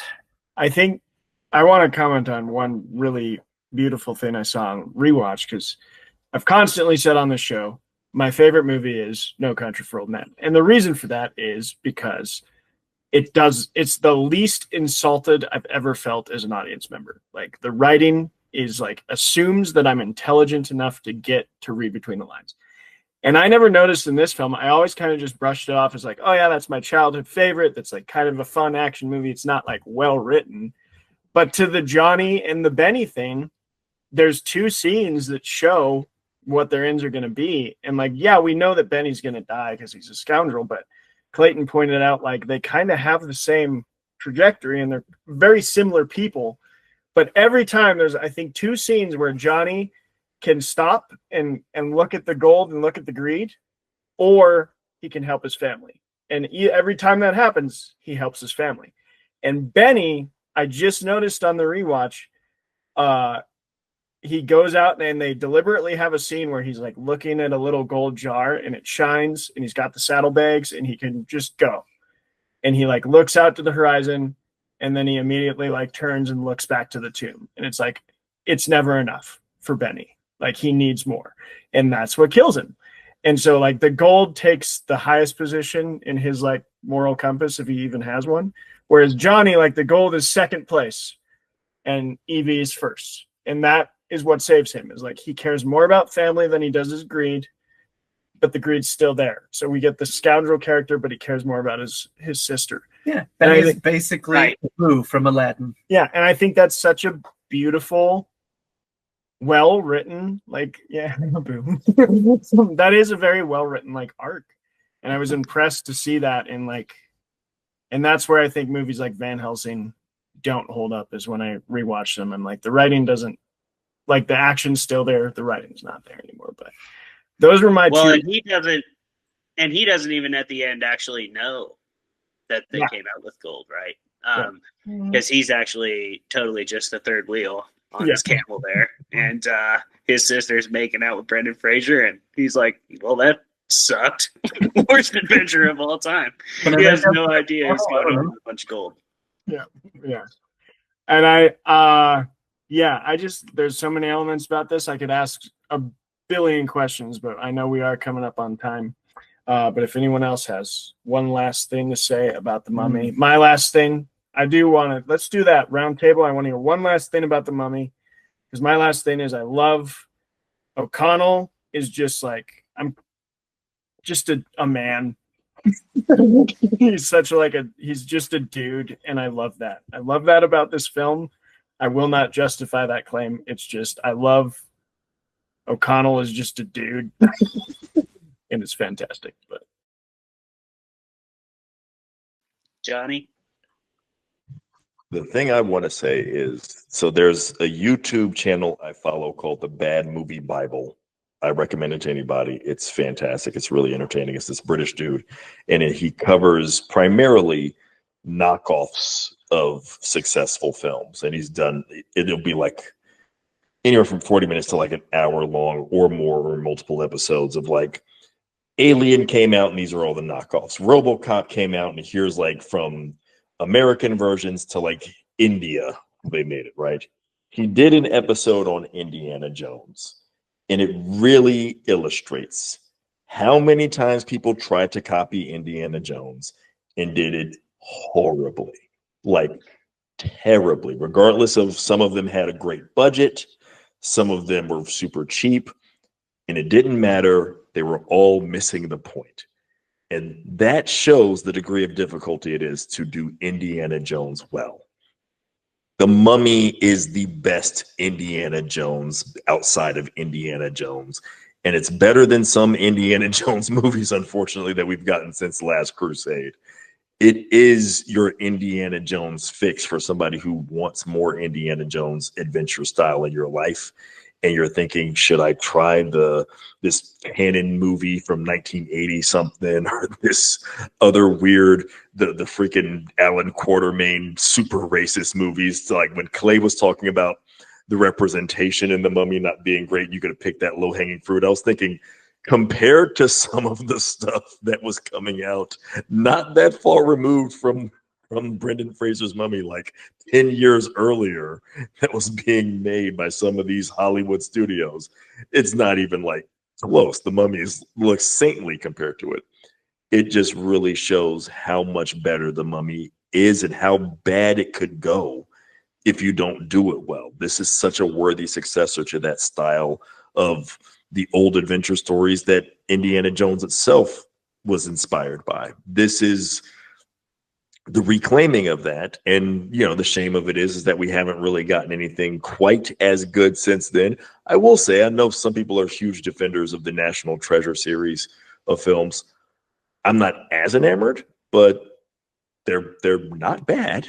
Yeah. But they're like, again, following that blueprint that I feel like obviously was established in the modern era with Indiana Jones. But I think the best version of it still is this first Mummy movie. It's incredible. Yeah. Clay, Colin, or Jeremy, what do you got? Couldn't agree more. I would even argue that this movie's better than Indiana Jones by like a fair stretch. And I know people are going to, dude, don't even start with me. This movie has an equal amount of adventure. It is way more tense and scary, and it's way funnier. It has like those two other genres really well done on top of everything Indiana Jones does well. And Brendan Fraser knocks it out of the park. Rachel Weisz knocks it out of the park. Like everybody in this movie is fucking phenomenal. Like Indiana Jones, it's fine. But like this movie is a masterpiece. Wow. Wow. We should have a real argument about this because I think the Temple of not Temple of Doom, the Raiders of the Lost Ark opening is like maybe the best adventure sequence because of one of my favorite things, which is how do you make things worse? Which I love The Mummy, but it doesn't do that nearly as well. Like in the opening scene of Raiders of the Lost Ark, Indy gets trapped, gets betrayed. His worst enemy shows up. Even when he gets saved, there's a snake in the damn plane, and that's the thing he hates the most in the world. Like, it never goes well, and that sets the stage so well. I'd love to talk about this with you one of these days, Clay, because as much as I do love The Mummy, Raiders, I mean, like, I'll hear definitely an argument that it's better than Temple of Doom, and even Last Crusade, because Last Crusade is basically a cover record. And I love Last Crusade, but it's kind of a cover record from. That's just The Mummy's Returns. The Mummy Returns. Oh, well, no, The Mummy Returns is semi-abominable. But and the Mummy Returns doesn't give us anything near as good of a quote as He Chose Poorly, which Last Crusade gave us, and people still quote to this day. But you know what? But a lot of it is, what did you grow up on, right? And I can totally understand that, because if you grew up on The Mummy, and then maybe you come to Raiders later, you're like, okay, I kind of get it, but like this other movie was able to do it with like more swashbuckling and more CGI, and you know, you'd be wrong, but I understand why you'd be wrong. Exactly. You know, play with the hot take. You know, I think for me, it's the horror and the comedy both being in there really seamlessly as well that makes it a better movie for me. But that's all the way subjective. I understand. 90% of people probably disagree with me. Johnny, let's do that. Let's talk about that on your podcast or this podcast another day. Well, Jeremy, oh yeah, you know, Clay, I think you are mostly right. I think Indiana Jones would have been better if Indiana Jones was two people trying to bang one out. that would have been something. But you know, I think, as far as thoughts on this movie goes, I think the only thing that really went without saying this entire episode is that circular bookshelf arrangements are always asking for trouble. Yeah. Like, that's just very true. And the fact that I will go to the mat for the Scorpion King maybe the most ethically defensible use of The Rock in a film outside of The Rundown. I will say, I don't like the Scorpion King, but solidified in my brain, just like Colin's quote of the 2 Egyptian words that I can't remember, is the amount of times I fell asleep to the like DVD of something, and I woke up to the commercial of the Scorpion King and heard the line, "I'm here for the woman and your head." Yes. That's like in there Perfect. so deep. And it's not even the movie, it's the trailer. I remember the trailer like the back of my hand, and I cannot get it out of there. Perfect. Yeah. Well, Colin, one Yeah. last thought on the Mummy. So the actual colloquial Arabic term is yalla imshi, which means come on, go, or let's go. okay. So now you know. Yeah, I think you know, we've said plenty. Is it just a D&D party when you think about it? We have Brendan Fraser, he's the fighter holding everybody together. We have Rachel Weisz, she's the mage, she's reading from the book, doing all the magic. We have a lich who's the villain who comes back from the dead after forever being gone with his army of darkness, and he's bestowing curses on everybody. We have, let's see, the Magi, who's going to be the mysterious ranger who comes out of nowhere, really good at hiding, knows everything from his research, also a roguish type. And then we have our Benny, who's the flip-flopper, you know, looking out for himself, and debatably the bard.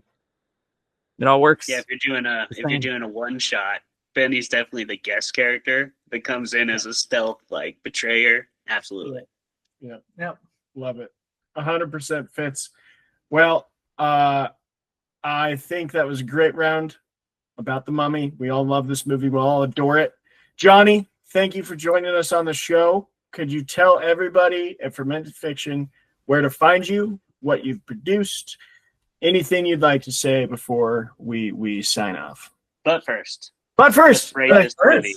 Oh, with crap. the Fermented Fiction, it's the first episode of the new season.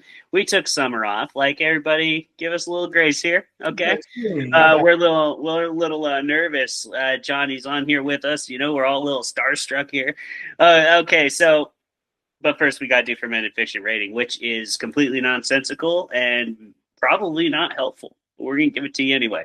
How many drinks and or whatever substances you prefer to consume do you need to enjoy the Mummy to its fullest extent? And we'll start with you, Colin, because you're left on my screen. You can do it.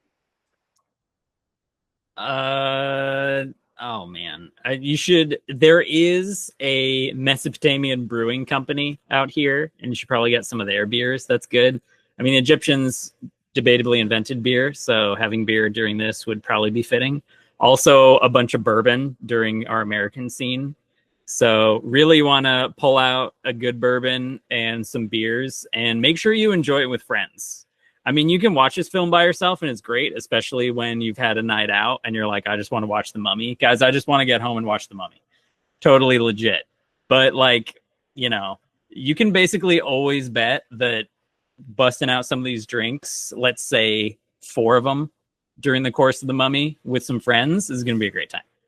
Guaranteed. Jeremy? Well, I am delighted that you asked. So naturally, you probably do want to start with beer because of the ancient Egyptian, you know, origin of that. But you'll also, at a certain point, want to have at least enough Glenlivet 12 to get an action heroine very drunk. Enough to pass out in Brendan Fraser's arms. Glenlivet 12 is essential for that. You'll want to follow that with a bourbon, with a shot of bourbon, and a bourbon chaser. And if you are still awake by the end of the movie, I don't know, a couple puffs on a hookah ought to do it. Yeah. You know? I'm 19? I'm gonna go with the theme of the bourbon and the bourbon shot of bourbon and the bourbon chaser. But the shot of bourbon, you're gonna have a bourbon for just sipping throughout the whole movie slow. A shot of bourbon every time, because this was my one problem on rewatch that I would have critiqued if I debated.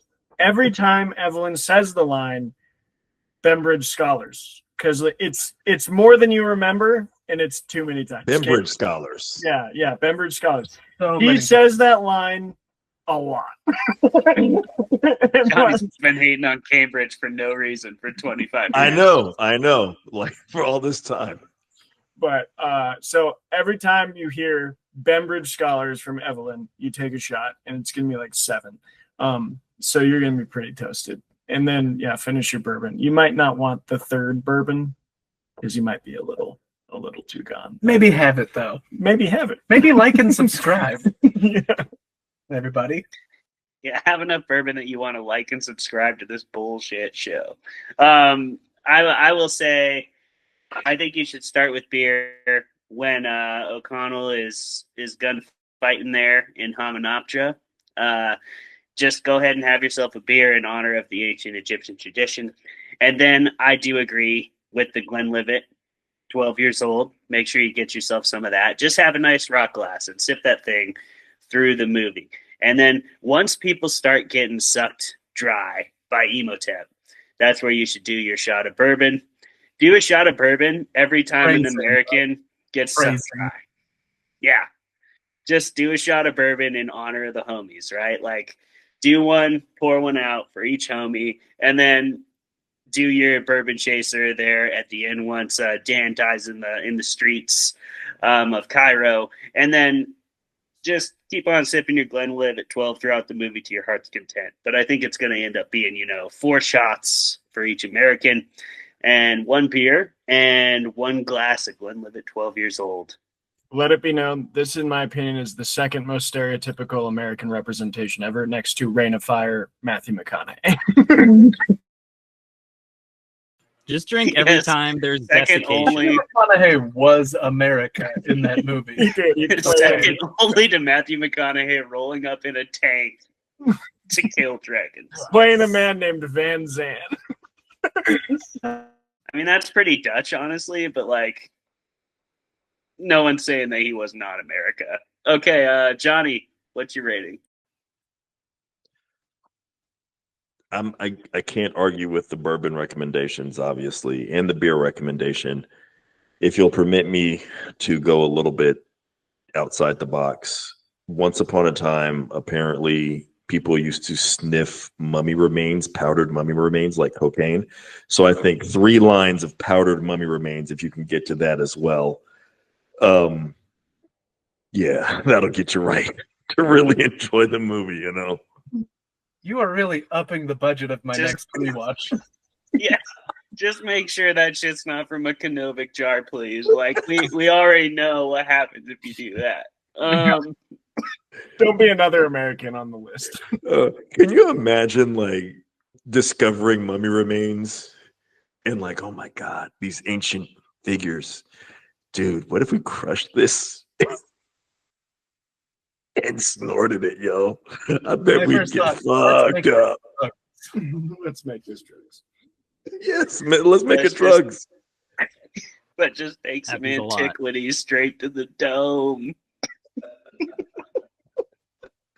Oh, God. It's fantastic. Okay, Johnny. On the tales of that wisdom that you've gifted us all with, that historical wisdom, what else are you doing? What do you got coming out? Remind everybody, where can they follow you? Where can they find you? And thanks for being on the show. Thanks for having me again. This was a blast. Best way to find me, easiest way, johnnycompton.com, my website. That'll have all my socials. Probably, if you're not remembering, my socials on basically every social media platform is Compton Rights, WRITES, not Compton Rights, RIGHTS. That would be weirder, I guess. Fighting for my rights. Who knows in this climate? But it's Compton Rights, as in writing stuff down. I've got, as previously mentioned, I've got a novel coming out in February. I've got my current novel that's out, Devils Kill Devils, the paperback version coming out next week, September 9th.